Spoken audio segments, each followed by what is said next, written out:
Shalom adik-adik. Sekali lagi, shalom. Wah, kurang kedengaran nih suaranya. Sekali lagi ya, yang semangat adik-adik. Shalom adik-adik. Wah, semangat sekali ya hari ini. Nah, sekarang kamu tanya, kita hari ini ngapain sih? Oh iya, benar. Hari ini kita akan beribadah sekolah minggu untuk memuji dan muliakan Tuhan. Iya benar. Dan sekarang kakak ingin adik-adik untuk mempersiapkan diri, hati kita, pikiran kita untuk Tuhan ya. Walaupun kita secara online ibadahnya, tapi kita harus semangat untuk memuji dan muliakan nama Tuhan. Tapi sebelum itu, yuk kakak ajak adik-adik untuk berdoa. Lipat tangannya, tutup matanya, tundukkan kepalanya. Tuhan Yesus, terima kasih atas berkat-Mu pada pagi hari ini ya Tuhan. Sekarang kami ingin memulai ibadah sekolah minggu kami, walaupun secara online, tetapi hati kami, pikiran kami, itu hanya tertuju kepadamu ya Tuhan. Biarkanlah ibadahmu ini jadi atas kehendak-Mu ya Tuhan, dan juga berkati setiap ibadah kami ya Tuhan. Terima kasih ya Tuhan, dalam nama-Mu kami berdoa, sama-sama kita ucapkan amin. Nah sekarang kakak undang adik-adik untuk berdiri. Ayo kita semangat berdiri, terus kita menyanyikan lagu Hari Ini Harinya Tuhan.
Nah adik-adik, sebentar lagi kita akan mendengarkan firman Tuhan yang akan dibawakan oleh Kayana.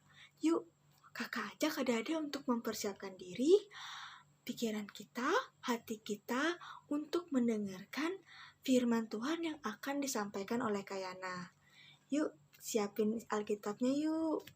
Terus nanti adik bisa minta tolong kepada mama papanya untuk membukakan setiap ayat Alkitab yang akan dibawakan oleh Kayana. Tapi sebelum itu, kakak ajak adik-adik untuk bernyanyi lagu Firman Tuhan ku dengar. Kita bernyanyi secara bersama-sama ya.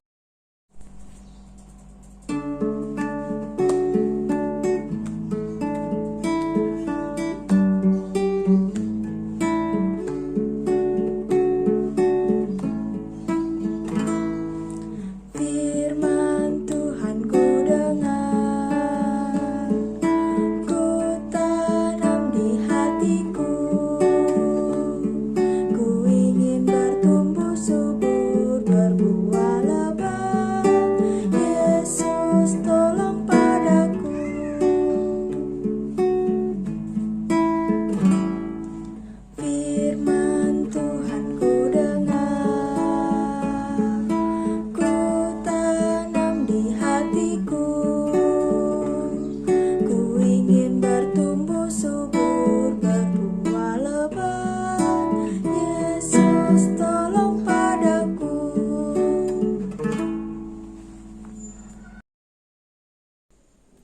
Shalom adik-adik yang dikasihi di dalam Tuhan Yesus.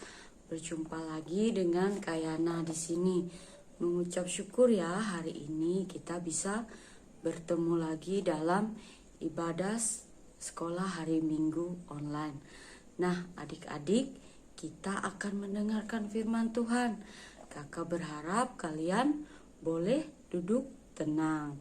Kita akan mendengarkan cerita tentang tokoh Alkitab. Nah, firman Tuhan hari ini bisa kalian buka, yaitu dari kitab Kejadian pasalnya yang ke-37, 39 sampai 41. Nah, bagi yang masih belum bisa membaca, nanti bisa sama mama papahnya ya.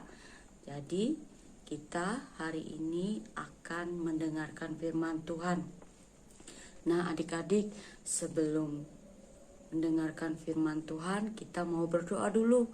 Kita mau minta pertolongan dari Roh Kudus agar kita mengerti apa yang Allah inginkan dalam pembacaan firman hari ini, supaya kita mengerti apa yang Tuhan inginkan dan apa yang dapat kita pelajari hari ini. Ayo adik-adik, kita berdoa. Tutup matanya, lipat tangannya, kita berdoa. Allah Bapa yang bertata dalam kerajaan surga, Bapa yang kami kenal di dalam Yesus Kristus, mengucap syukur Tuhan karena kebaikan-Mu kami boleh ada di sini. Sebentar lagi kami akan mendengarkan firman Tuhan. Biarlah Roh Kudus-Mu yang bekerja atas kami masing-masing, sehingga kami boleh mengerti apa yang Engkau kehendaki dalam hidup kami ya Tuhan. Berkati Kayana dan pakai Kayana yang akan membawakan firman Tuhan. Biarlah Roh Kudus-Mu bekerja atas Kayana. Terima kasih ya Tuhan, kami menyerahkan pembacaan firman Tuhan ini hanya ke dalam tangan pengasihan-Mu saja. Di dalam Yesus Kristus kami berdoa. Amin. Nah, adik-adik, apakah kalian pernah pindah ke suatu tempat? Nah, kakak pernah ya pindah ke suatu tempat baru. Jadi kakak harus bersosialisasi lagi dengan hal yang berbeda. Mungkin awalnya tidak menyenangkan ya, dan itu sangat menyusahkan karena kita harus menyesuaikan diri lagi. Banyak hal-hal yang tidak menyenangkan. Tetapi kakak ingat bahwa Tuhan selalu menjaga dan memelihara kakak, sehingga ketika kakak pindah ke tempat yang baru, kakak tidak khawatir. Karena apa? Karena Allah selalu menyertai kakak. Jadi kakak percaya dan taat bahwa Tuhan Yesus atau Allah itu memelihara hidup kakak dimanapun kakak berada. Nah, hari ini kita akan mendengarkan cerita Alkitab tentang seseorang yang mengalami hal buruk dalam hidupnya. Jadi tidak menyenangkan ya, tetapi dia tetap taat dan percaya. Dia tahu bahwa Allah itu memelihara hidupnya. Nah, minggu lalu kalian masih ingat tidak cerita Katri minggu lalu? Ya, cerita minggu lalu itu tentang Yakub. Nah, di mana Yakub pergi ke rumah pamannya yang bernama Laban. Nah, di sana dia jatuh hati kepada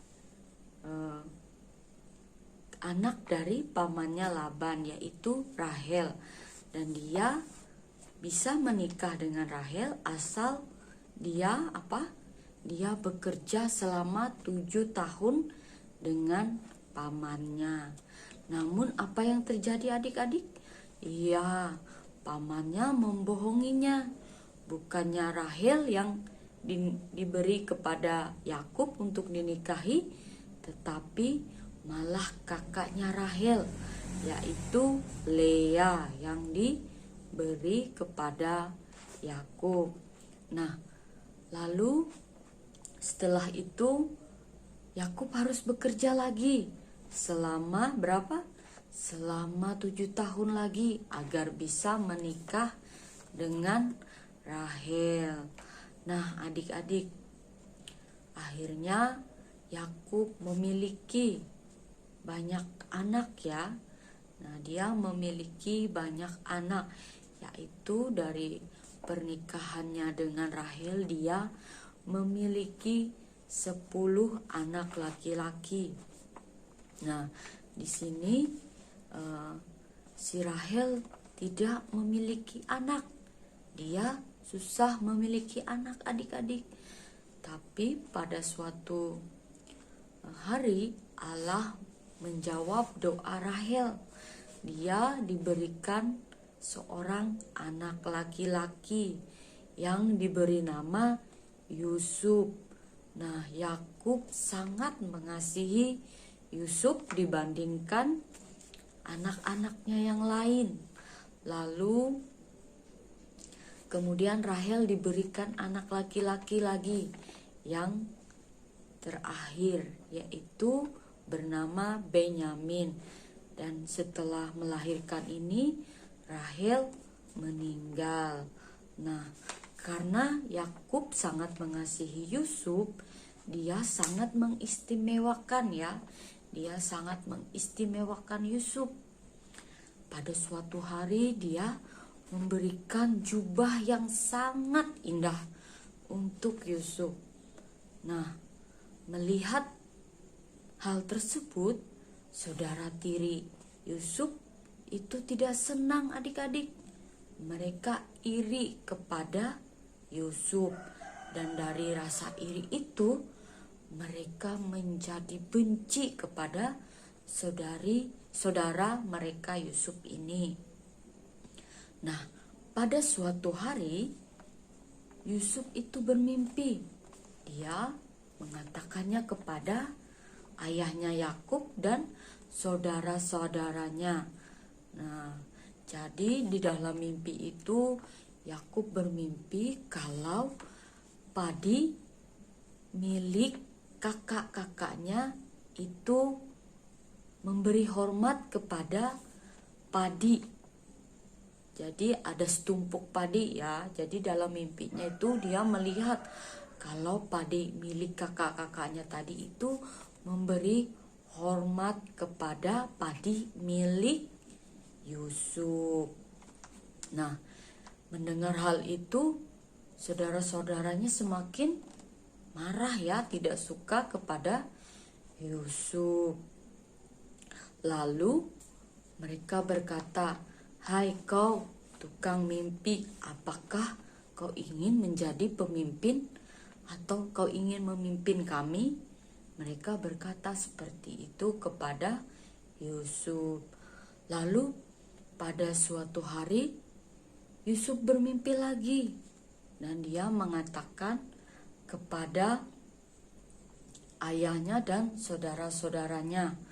Dia berkata bahwa matahari, bulan, dan ke-11 bintang itu tunduk kepada Yusuf.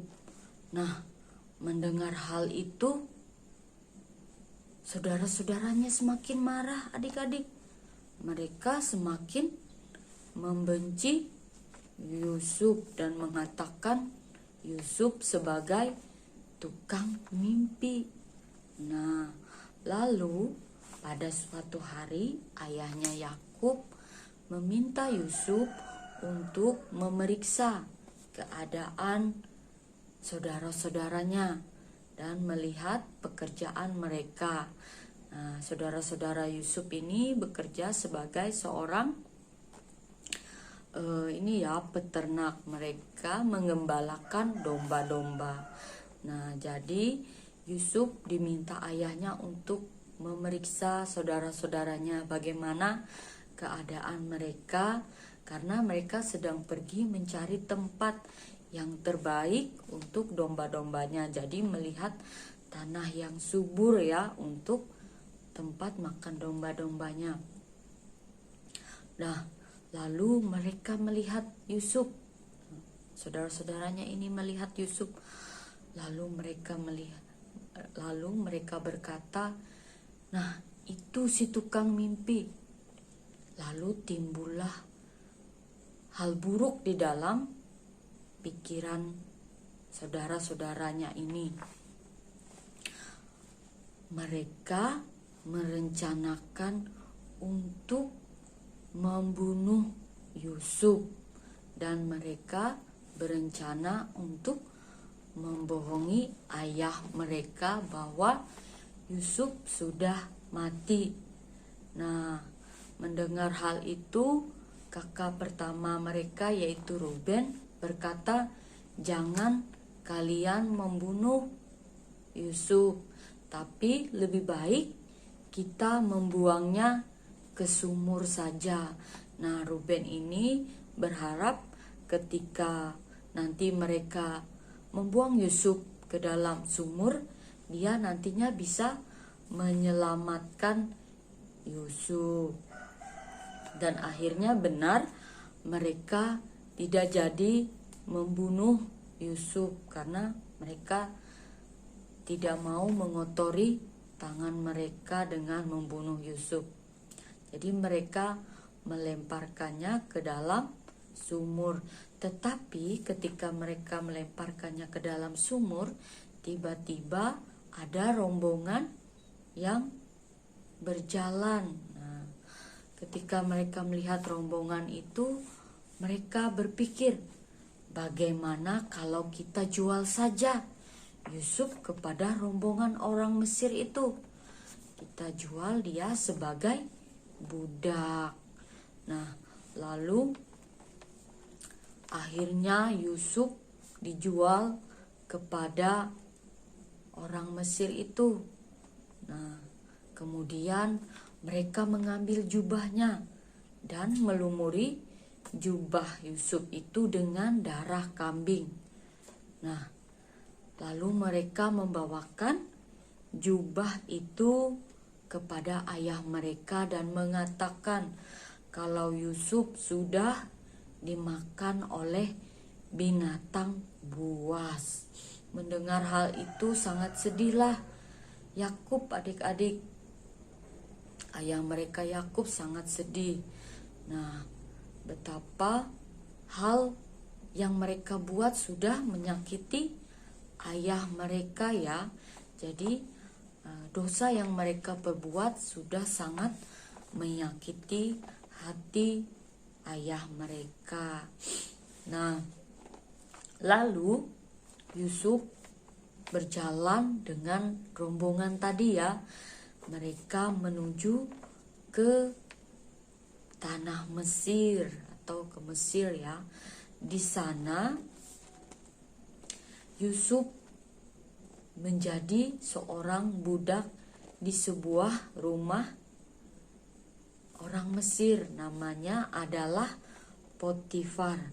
Nah, Potifar ini adalah orang kepercayaan dari Firaun. Nah, menurut kalian Yusuf bisa tidak dia bersungut-sungut atau berkata, "Tuhan tidak adil. Kenapa aku mengalami hal buruk seperti ini? Aku dijadikan budak." Nah, bisa saja ya Yusuf seperti itu, tapi Yusuf tidak seperti itu adik-adik. Dia tidak menyalahkan Tuhan atas hal buruk yang dia alami. Dia tetap percaya dan taat kepada Tuhan. Dia percaya Tuhan memelihara dan menyertai hidupnya. Di rumah Potifar ini dia bekerja dengan baik. Dia melaksanakan setiap pekerjaannya dengan sungguh-sungguh. dan dia tidak pernah lupa untuk beribadah kepada Allah. Nah, karena Yusuf sangat rajin dan pekerjaannya sangat bagus, Potifar sangat menyukainya. Dan akhirnya dia diangkat sebagai orang kepercayaan Potifar yang mengurus seluruh isi rumah Potifar, adik-adik. Nah, tapi hal buruk terjadi lagi kepada Yusuf. Nah, istri Potifar ini adalah orang yang jahat. Dia berbohong tentang Yusuf. Dan karena kebohongannya itu, Yusuf harus dimasukkan ke dalam penjara. Nah, di dalam penjara itu Yusuf mengalami hal sulit ya. Itu tidaklah mudah karena di penjara itu susah adik-adik. Tetapi sekali lagi Yusuf mau taat dan percaya kepada Allah. Dia yakin bahwa Allah tetap menyertainya dan menjaga hidupnya. Dia percaya bahwa di setiap hal buruk yang dia alami, Allah memiliki rencana yang luar biasa. Seperti itu ya. Allah memiliki maksud dan tujuan dalam hidup Yusuf. Nah, di dalam penjara itu Yusuf bekerja dengan sangat baik adik-adik. Dia rajin sekali. Dia membantu pengawal atau penjaga penjara. Dia melakukan semuanya dengan baik. Karena apa? Dia adalah orang yang rajin serta Allah itu menyertai dia. Jadi apapun yang dia kerjakan itu dibuat Allah berhasil atau diberkati ya. Nah, di penjara akhirnya Yusuf diangkat sebagai sebagai yang membantu atau asisten dari kepala penjara. Dia membantu untuk mengurus orang-orang yang ada di penjara. Nah, dia juga baik kepada orang-orang yang di sana. Nah, ketika Yusuf sedang mengawasi tahanan yang lain, pada suatu pagi Yusuf bertemu dengan juru roti Firaun dan juru anggur Firaun. Nah, pada malamnya mereka bermimpi. Jadi mereka dua ini sama-sama bermimpi ya. Dan mereka mengatakannya kepada Yusuf.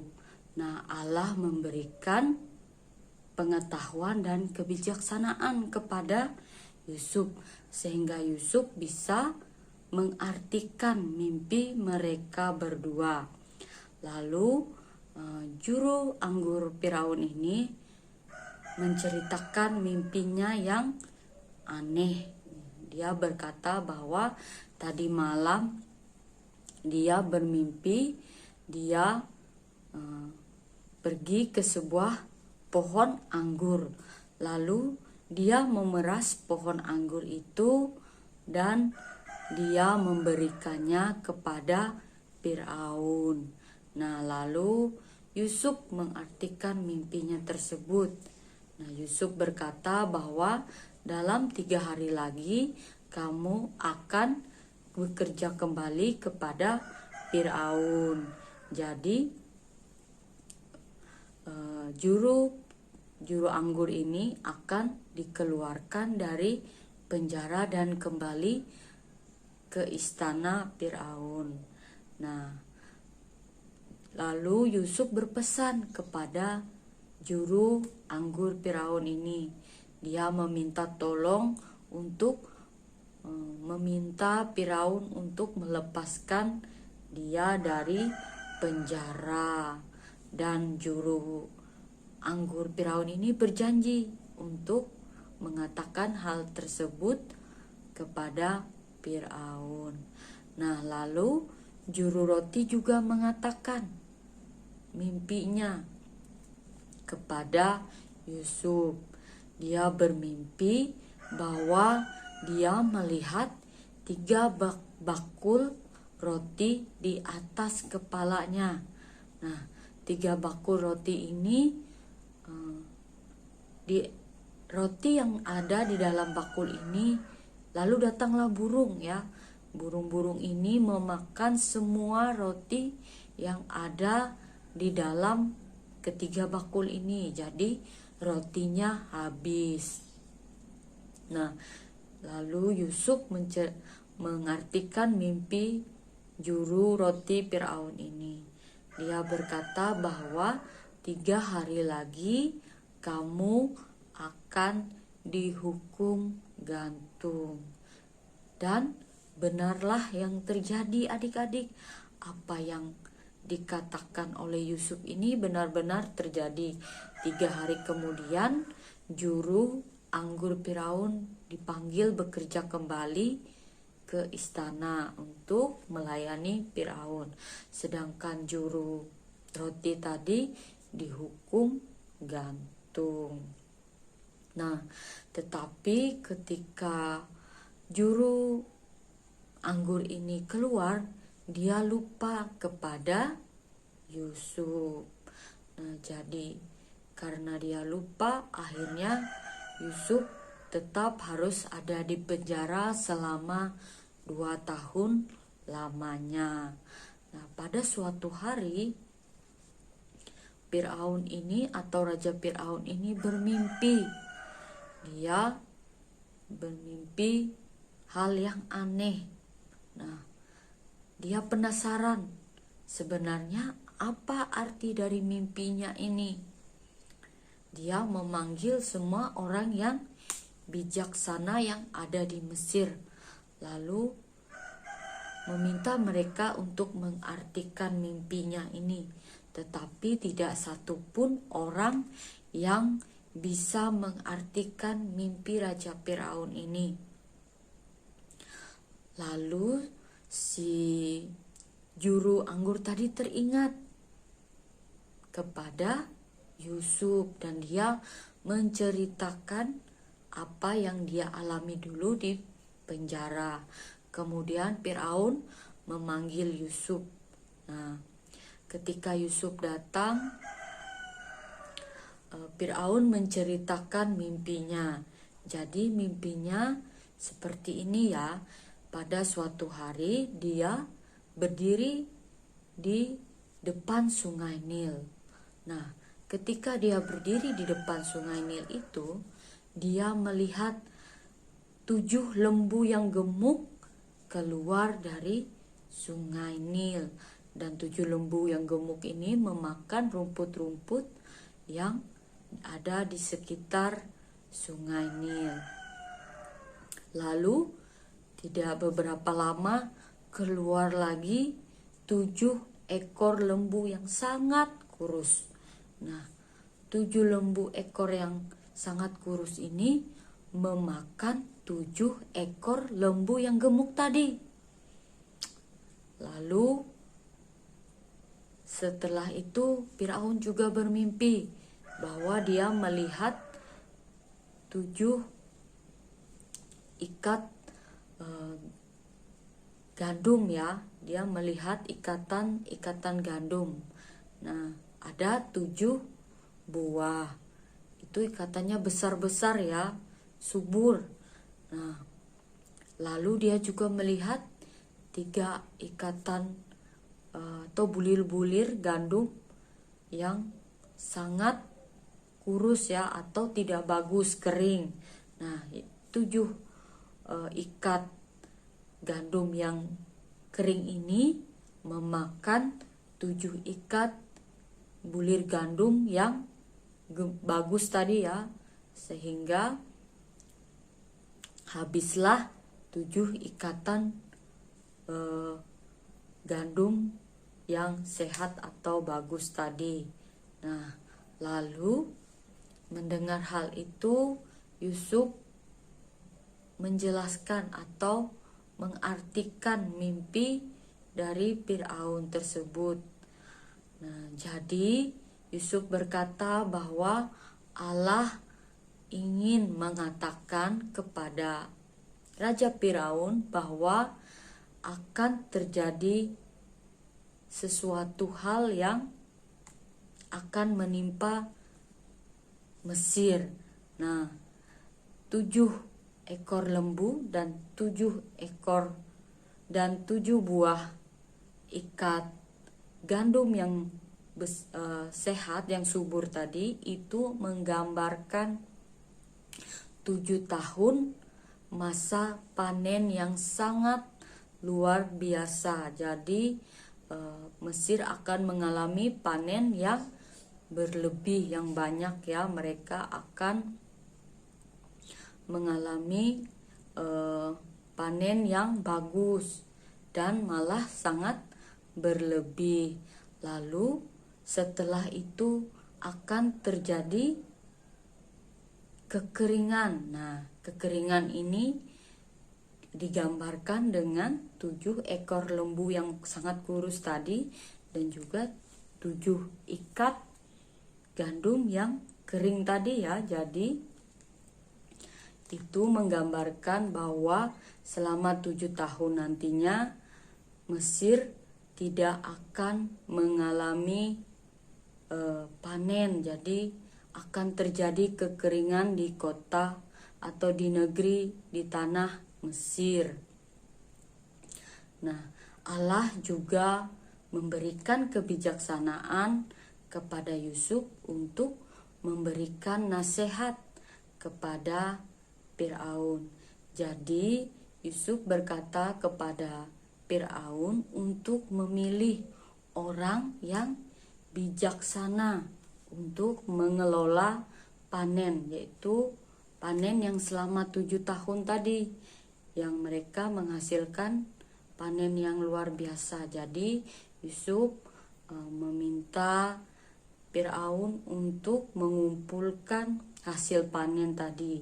Jadi ketika 7 tahun kekeringan nanti, mereka tidak mengalami kelaparan dan mereka bisa menjual hasil panen yang banyak tadi ketika terjadi kelaparan di Mesir. Nah, mendengar hal itu, Raja Firaun dan pegawainya yakin bahwa tidak ada satu orang pun di Mesir yang sebijak Yusuf. Lalu Firaun mengangkat Yusuf menjadi orang yang berkuasa atas tanah Mesir. Dia yang mengelola seluruh hal yang ada di Mesir ya. Nah, jadi karya Allah di dalam hidup Yusuf sangat luar biasa, sangat ajaib ya.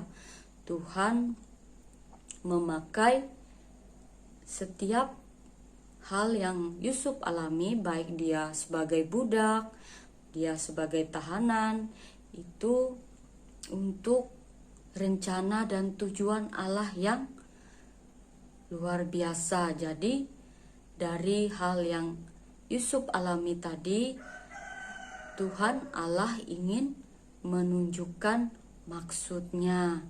Tidak sampai di situ saja, Allah tetap menjalankan maksud dan tujuan dari yang Allah inginkan di dalam hidup Yusuf. Nah, jadi setiap hidup Yusuf itu, baik dia senang ataupun dia sedih, itu semuanya adalah rencana Allah untuk menyatakan maksud dan tujuan dari Allah. Nah, seperti Yusuf tadi, dia taat dan percaya kepada Allah. Kita atau adik-adik juga bisa taat dan percaya kepada Allah. Karena apa? Dia menjaga dan memelihara adik-adik. Jadi baik dalam keadaan senang, susah, semua itu ada dalam rencana Allah. Dan kita harus berterima kasih bahwa Allah tetap menjaga kita sama seperti Dia juga telah menjaga Yusuf. Nah, hal ini juga bisa kalian ingat ya, bahwa sebentar lagi kita akan mengingat atau merayakan Paskah, di mana Tuhan Yesus sendiri yang adalah anak Allah, Dia mengalami hal yang tidak menyenangkan atau hal yang sangat susah sekali ya.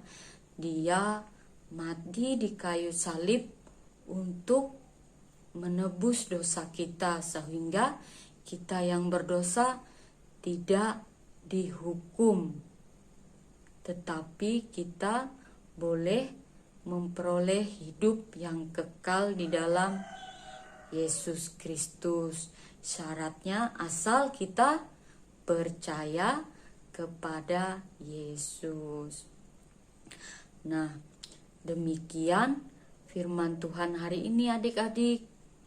Biarlah firman Tuhan ini boleh kalian ingat ya, bahwa Tuhan selalu ada di dalam setiap hidup kalian, baik itu susah maupun senang, dan tujuannya adalah untuk kebaikan kalian dan untuk kemuliaan Allah. Adik-adik, untuk menutup firman Tuhan ini, mari kita bersatu di dalam doa. Mari kita berdoa. Tutup matanya, lipat tangannya, kita berdoa. Allah yang bertata di dalam kerajaan surga, mengucap syukur Tuhan untuk firman-Mu yang luar biasa. Kami boleh belajar dari Yusuf, di mana Yusuf boleh taat dan setia serta tetap percaya kepadamu di masa-masa sulit sekalipun. Dia tetap berpegang kepada janji-Mu ya Tuhan. Biarlah kami juga boleh seperti Yusuf yang tetap taat dan setia dalam setiap kehidupan kami. Terima kasih Tuhan. Kami menyerahkan pemberitaan firman Tuhan hari ini hanya ke dalam tangan pengasihan-Mu. Di dalam Yesus Kristus kami berdoa. Amin. Terima kasih Kak Yana telah menyampaikan firman Tuhan kepada kita. Nah, adik-adik, tiba saatnya kita diberikan kesempatan untuk memberikan persembahan kepada Tuhan. Sekarang adik-adik bisa menyerahkannya ke gereja loh. Terus adik-adik juga bisa minta tolong kepada mama papahnya untuk menyerahkannya kepada Kak Ivana yang bekerja di kantor BPH Majelis Jemaat GKI Pangarinah, yang setiap jam kerjanya itu dari hari Selasa sampai hari Sabtu, dari jam 9 pagi sampai jam 12 siang. Atau ada yang mau transfer bisa juga adik-adik. Nanti adik-adik bisa minta tolong juga kepada mama papahnya untuk chat pribadi WhatsApp ke Katri Wanita. Nomor Katri Wanita sudah tersedia ya di grup kelas kecil sekolah hari Minggu. Nah adik-adik, untuk merespon firman Tuhan, kakak ajak adik-adik untuk berdiri lagi yuk. Kita menyanyi lagu Yesus Kristus Juru Selamat Dunia. Kita bernyanyinya secara bersama-sama.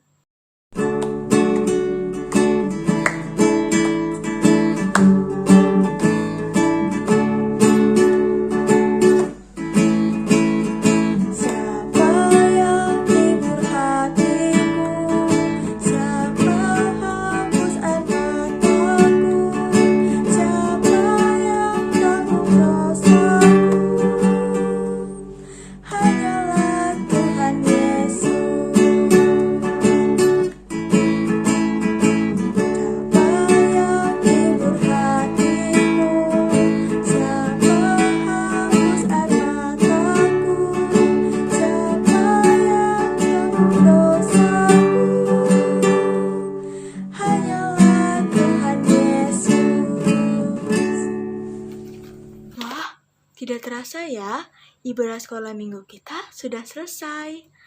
Nah, sebelum kita menutup ibadah sekolah minggu kita, yuk kakak ajak adik-adik untuk berdoa. 1 lipat tangan, 2 tutup mata, 3 tunduk kepala, mari kita berdoa. Kita akan menghadap kepada Tuhan, kita fokuskan diri kita kepada Tuhan, kita berdoa. Tuhan Yesus, terima kasih atas hari ini ya Tuhan. Sekarang kami telah menyelesaikan ibadah sekolah minggu kami secara online. Dan sekarang tadi kami juga ya Tuhan telah mengumpulkan persembahan kami. Kiranya Engkau memberkati setiap tangan-tangan yang memberi dan juga mama papa kami ya Tuhan. Dan kiranya juga persembahan ini dapat menjadi kemuliaan bagi nama-Mu. Dan jika sebentar lagi kami ingin melanjutkan setiap kegiatan kami, kiranya Engkau memberkati kegiatan kami dari hari ini sampai ke depannya Tuhan. Inilah doa kami yang kami alaskan hanya dalam nama-Mu. Haleluya. Amin. Sampai jumpa minggu depan adik-adik. Tuhan Yesus memberkati.